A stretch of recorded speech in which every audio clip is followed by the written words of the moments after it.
let me up with a bright smile on now. Put me in the dark, so won't get lost now. To the moonlight, eyes you, Maria right now. You look into my eyes and felt a feeling that nothing got it to. Yo, for today's video, gagawa tayo ng sarili nating cappuccino. Yan. Meron tayo ditong coffee. Black coffee siya. Around 1 tablespoon lang ang kailangan natin. At saka powder milk, any powder milk, 2 tablespoon, and sugar. Sa sugar, depende po yan sa inyo. Pwedeng 2 tablespoon. Sa akin kasi 1.5 lang. Hindi masyadong ano. And hot water, isang tasa. Yan. And blender. Yan. Yan po. I-mix lang po natin sila together sa blender. Yung milk natin, yung sugar, at yung coffee natin.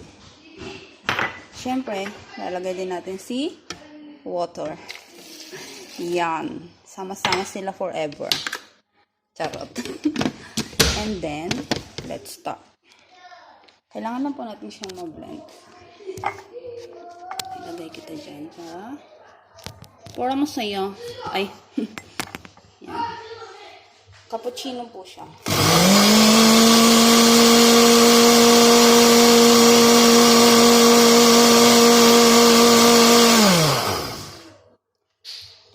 Very quick lang po. Yan. Sobrang bilis lang siya. Tapos, okay na siya. Okay na siya. Parang yung pag-move on ko. Charot. Yan. Meron na tayong cappuccino. Ay! Baby, wait! Tumating yung alaga ko. Later, I will give it. And then, nag-prepare na po ako kanina ng black coffee din siya. I-mesh mo lang siya ng very mesh. But then,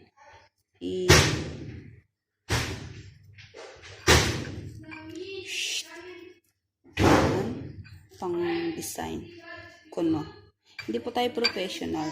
Ano lang po, pagka trip mo lang mag-cappuccino, tas wala kang budget, yan. Yan, feeling Starbucks ang dating natin ngayon. Don't make myself. Yan.